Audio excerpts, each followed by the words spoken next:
नमस्कार दोस्तों, भटनेर आईएएस में आपका स्वागत है। मेरा नाम है हरप्रीत सिंह। दोस्तों, जैसा कि आप लोग जानते हैं कि हम लोग प्रीवियस ईयर्स के एमसीक्यूज देख रहे हैं भारत के इतिहास के।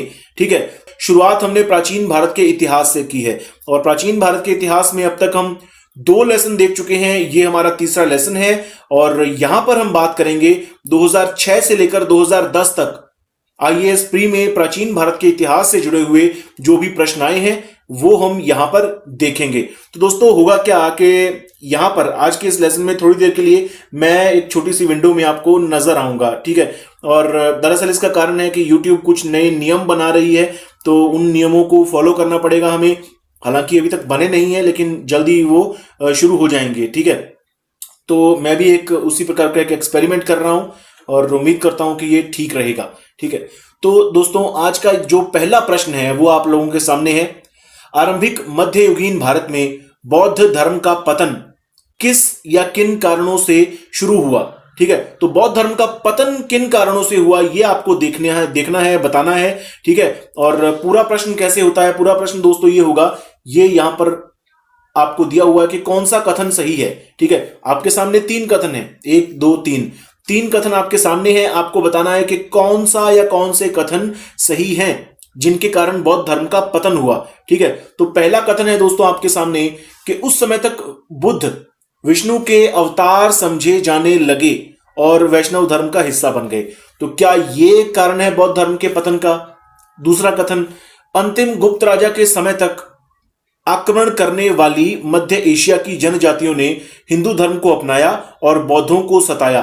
तो क्या यह कारण है बौद्ध धर्म के पतन का? और तीसरा दोस्तों, गुप्त वंश के राजाओं ने बौद्ध धर्म का पुरजोर विरोध किया। ठीक है, तो इन तीनों में से सही कारण कौन सा है? अब दोस्तों, मैं आपको यहां पर आंसर बता देता हूं। ठीक है, तो तीनों में से सही आंसर है ए। ठीक है, केवल एक। ठीक है, ये ऑप्शन ए है दोस्तों। ए आपको यहां पर नजर नहीं आ रहा होगा ये विंडो में, क्योंकि मैं आ रहा हूं यहां पर। तो ऑप्शन ए है केवल एक। तो केवल एक जो पहला जो कथन है वही सही है, बाकी के दोनों कथन गलत हैं। यानी कि जो कथन 2 और कथन 3 दोनों गलत हैं। ठीक है, यानी कि ऑप्शन अगर आप देखेंगे तो दोस्तों ऑप्शन ए सही है। ठीक है, जिसमें आपको दिया हुआ है केवल एक। ठीक है, तो क्यों? दरअसल दोस्तों क्या हुआ था, ये आरंभिक मध्ययुगीन जो भारत है, जो इसमें टाइम पीरियड दिया हुआ है आरंभिक मध्ययुगीन भारत, तो इस समय तक क्या हुआ था कि जो भगवान बुद्ध थे उनको विष्णु का 9वां अवतार समझा जाने लगा था। ठीक है, भगवान बुद्ध को भगवान विष्णु का 9वां अवतार समझा जाने लगा था, ऐसा स्थापित हो गया था या ऐसा स्थापित कर दिया गया था। ठीक है, तो जो काफी हद तक जो बुद्ध हैं वो भी वैष्णव धर्म का हिस्सा बन गए थे। ठीक है, तो एक तो कारण ये है, बहुत बड़ा सॉलिड कारण है। लेकिन ये जो दोस्तों दूसरी ये जो बात दी गई है ये गलत है कि अंतिम गुप्त राजा के समय तक आक्रमण करने वाली मध्य एशिया की जनजातियों ने हिंदू धर्म को अपनाया और बौद्धों को सताया। हिंदू धर्म को अपनाया दोस्तों, ये तो कुछ हद तक सही है कि हिंदू धर्म को अपनाया। ठीक है, कुछ जातियों ने अपनाया भी। ठीक है, लेकिन बौद्धों को सताया ये बात सही नहीं है। इवन इन जनजातियों ने बौद्ध धर्म उल्टे अपना भी लिया था। ठीक है, सताना तो दूर की बात है, इन्होंने बौद्ध धर्म अपना लिया था। और इसका एक एग्जाम्पल दोस्तों आप देख सकते हैं, जो अफगानिस्तान के अंदर जो बामियान बुद्ध की जो मूर्तियां हैं जिनको तालिबान की ओर से तोड़ा गया था। ठीक है, आप लोग जानते होंगे अफगानिस्तान में बामियान नाम की एक जगह है, वहां पर वो बौद्ध सभ्यता और संस्कृति का केंद्र था। एक प्रकार से मध्य एशिया में आप कह सकते हैं, पूरी तरह से मध्य एशिया में अफगानिस्तान नहीं आता, लेकिन वो बौद्ध सभ्यता और संस्कृति का केंद्र था अफगानिस्तान में। तो वो एक एग्जाम्पल है जिससे हम पता लगा सकते हैं कि मध्य एशिया की जो जनजातियां थी उन्होंने बौद्धों को सताया नहीं, उल्टे बौद्ध धर्म अपना लिया था। ठीक है, आगे दोस्तों, ये गुप्त वंश के राजाओं ने बौद्ध धर्म का पुरजोर विरोध किया, ऐसा बिल्कुल नहीं है। गुप्त वंश के राजा हिंदू धर्म को जरूर मानते थे। ठीक है, हिंदू धर्म का समर्थन जरूर करते थे, लेकिन इन्होंने बौद्ध धर्म का विरोध नहीं किया। दरअसल जो गुप्त राजा थे दोस्तों, ये निष्ठावान हिंदू थे। ठीक है, कट्टर हिंदू नहीं थे। ठीक है, एक कट्टर हिंदू और निष्ठावान हिंदू में मेरे ख्याल से फर्क है। तो ये निष्ठावान हिंदू थे, हिंदू धर्म के समर्थक थे, लेकिन बौद्ध धर्म का विरोध इन्होंने नहीं किया। विरोध की बात अगर आप कह सकते हैं तो दोस्तों पुष्यमित्र शुंग के टाइम में ऐसा कुछ हुआ था। ठीक है, तो बाकी के दोनों कथन गलत हैं, केवल कथन एक जो है वो सही है कि उस समय तक बुद्ध को विष्णु का अवतार समझा जाने लगा था और वैष्णव धर्म का हिस्सा बन गए थे भगवान बुद्ध। ठीक है, आगे बढ़ते हैं दोस्तों, आज का हमारा दूसरा प्रश्न लेते हैं। तो प्राचीन काल में गुप्त काल से संबंधित गुफा चित्रांकन के केवल 2 उदाहरण उपलब्ध हैं। ठीक है, तो इनमें से एक अजंता की गुफाओं में किया गया चित्रांकन है। गुप्त काल के चित्रांकन का दूसरा अवशिष्ट उदाहरण किस स्थान पर उपलब्ध है? तो दोस्तों आपसे दूसरा उदाहरण यहां पर पूछा गया है। एक तो अजंता की गुफाएं हैं गुप्त काल में, ठीक है। पिछले दोस्तों लेसन में भी हम इसका जिक्र कर चुके हैं कि जो अजंता की गुफाएं हैं, अजंता की गुफाओं में जो चित्रकारी है वो गुप्त काल की है। ठीक है, खास तौर पर दोस्तों अजंता की 20 गुफाएं हैं कुल, और 20 में से जो 16वीं और जो 17वीं गुफा है, ठीक है, जो 16वीं गुफा है और जो 17वीं गुफा है अजंता की, वो गुप्त काल की चित्रकारी उसमें है। ठीक है, मुख्य तौर पर। ठीक है, अब हमको दूसरा स्थान बताना है, दूसरा अवशिष्ट उदाहरण गुप्त काल का कौन सा है? तो दोस्तों यहां पर जो बाघ गुफाएं, ए, जो ऑप्शन ए है ये सही है। ठीक है, तो बाघ गुफाएं ये दूसरा ऐसा अवशिष्ट उदाहरण है गुप्त काल के चित्रांकन का। ठीक है, जैसे हमने बात की कि अजंता में 20 गुफाएं हैं, है ना, तो अजंता की 20 गुफाएं हैं, लेकिन दोस्तों ये जो बाघ गुफाएं हैं ये 9 गुफाएं हैं। ठीक है, तो ये बौद्ध भिक्षुओं द्वारा बनाई गई गुफाएं थी। 9 गुफाएं हैं इनके अंदर। आज के दौर में दोस्तों मध्य प्रदेश का धार जिला है, मध्य प्रदेश के धार जिले में है। ठीक है, दत्तका नाम का एक बौद्ध भिक्षु था उस समय, जिन्होंने ये गुफाएं बनाई थी। ठीक है, और बाघ गुफाओं के अंदर क्या है कि कालिदास का नाटक है ऋतु संहार। ठीक है, तो कालिदास के नाटक ऋतु संहार से जुड़ी हुई चित्रावली भी इन बाघ गुफाओं के अंदर मिलती हैं। और इन गुफाओं को दोस्तों बाघ गुफाएं क्यों कहा गया है? बाघ गुफाएं दरअसल इसलिए कहा गया है क्योंकि गुप्त काल में तो इन गुफाओं में बौद्ध भिक्षु रहते थे, लेकिन जैसे जैसे आगे का समय आया तब तक ये जो बाघ गुफाएं थी ये बिल्कुल विलुप्त हो गई थी। ठीक है, लोग इनके बारे में भूल गए थे। ठीक है, लेकिन आगे जाकर अंग्रेजों के समय में जाकर 19वीं सदी में जाकर इन बाघ गुफाओं को पुनः खोजा गया।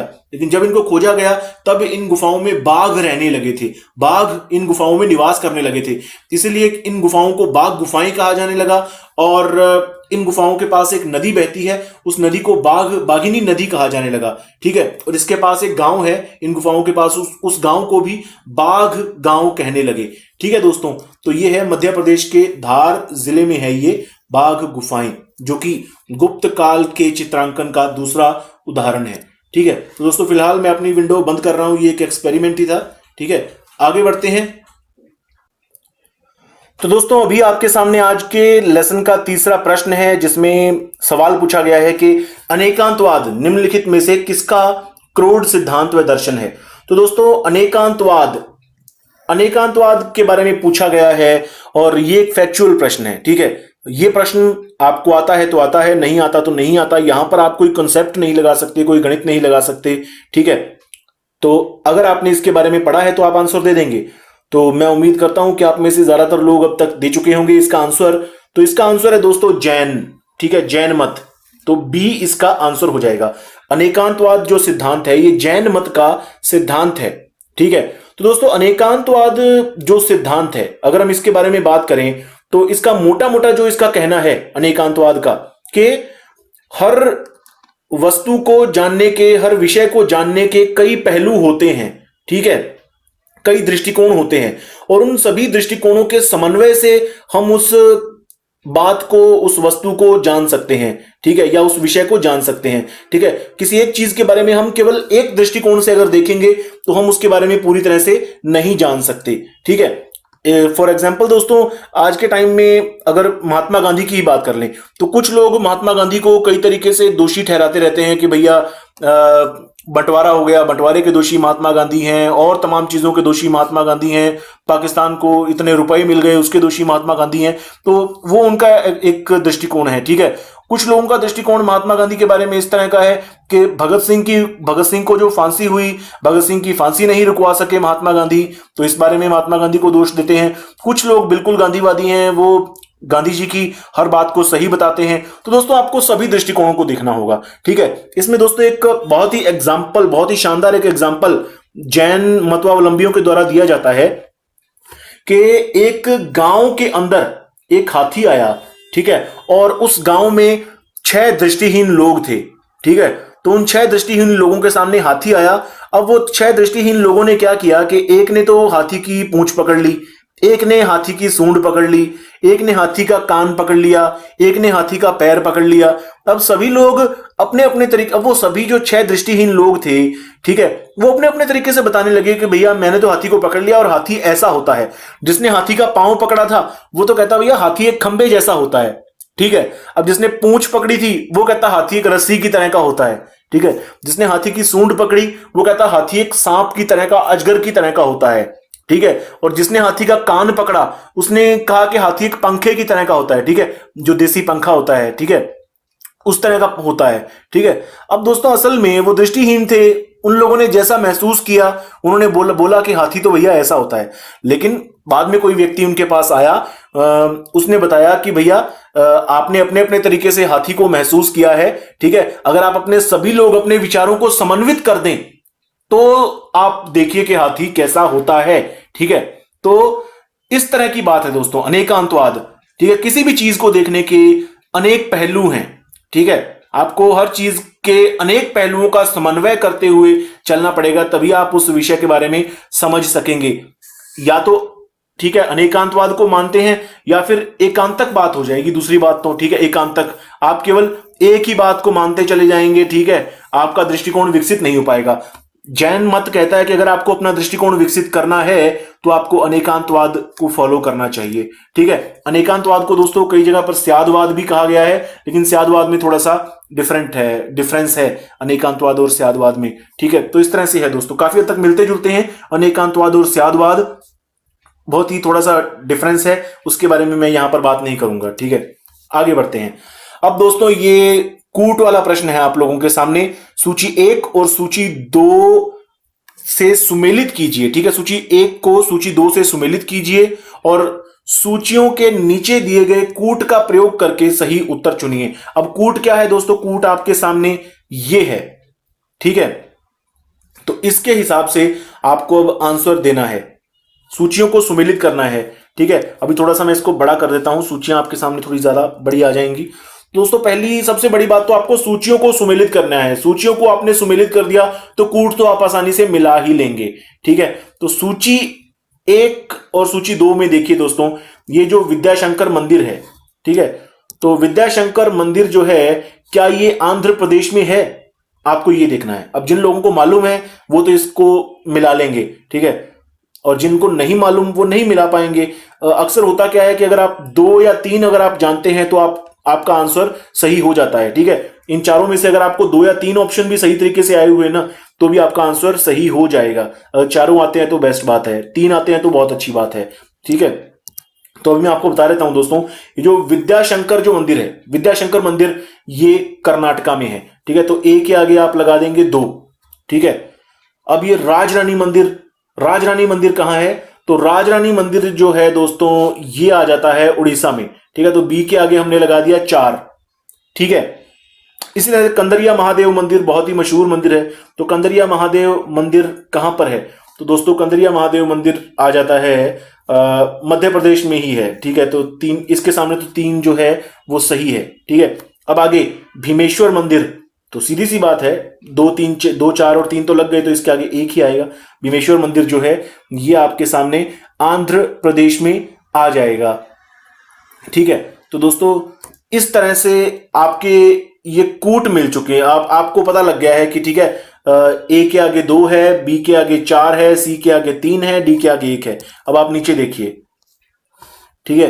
अब आपका कौन सा आंसर सही हो सकता है, तो ए सही है ना, ए के आगे 2, बी के आगे 4, सी के आगे 3 और डी के आगे 1, ठीक है। तो यहां से आपको अपना सही आंसर मिल जाता है, सही आंसर है ए, ठीक है।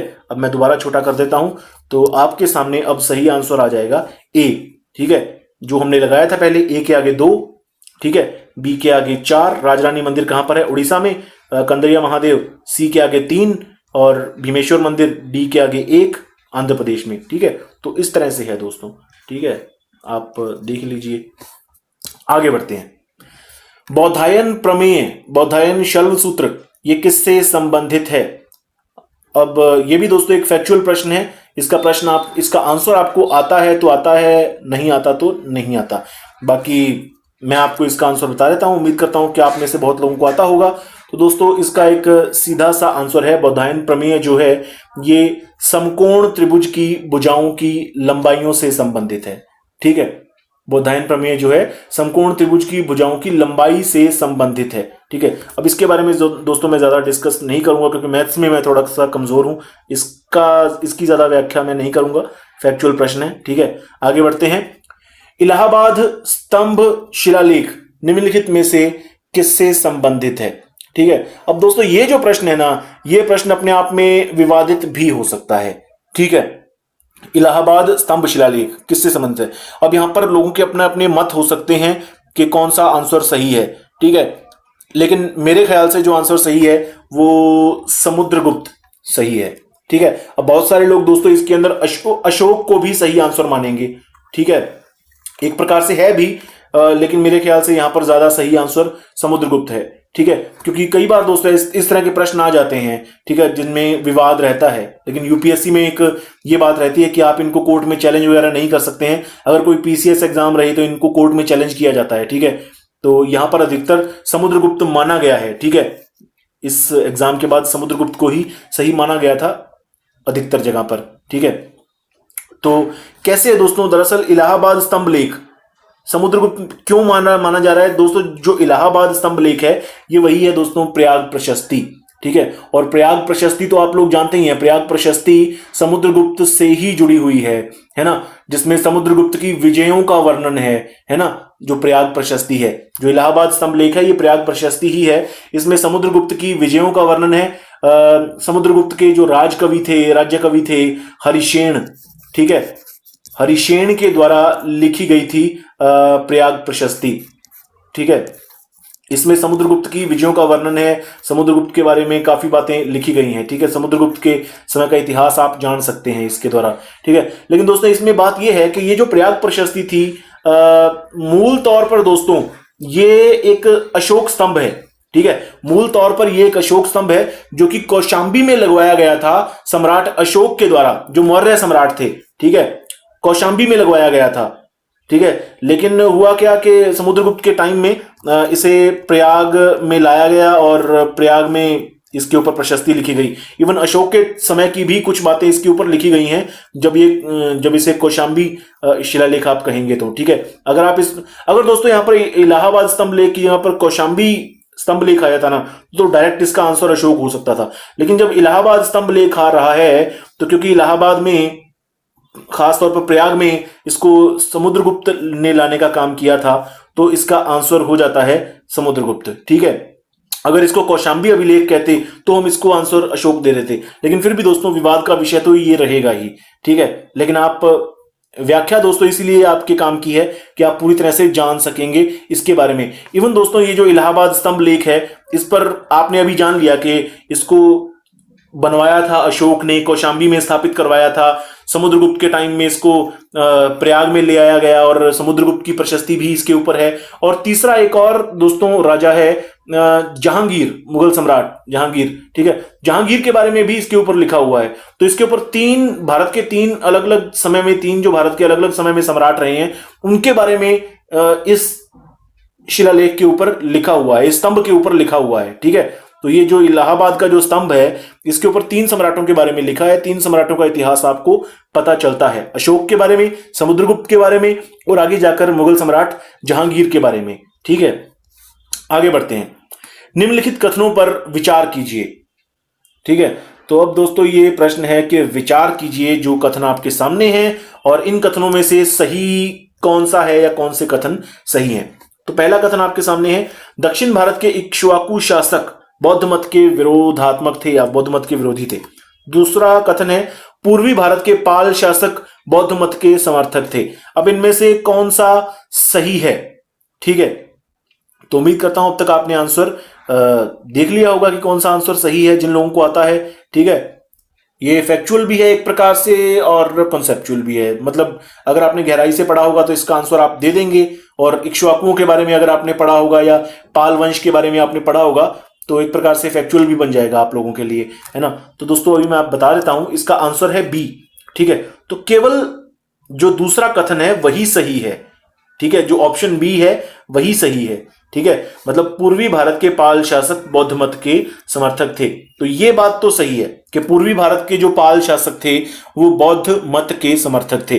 लेकिन दोस्तों ये दक्षिण भारत के इक्ष्वाकु शासक बौद्ध मत के विरोधी थे, ये बात सही नहीं है भाई।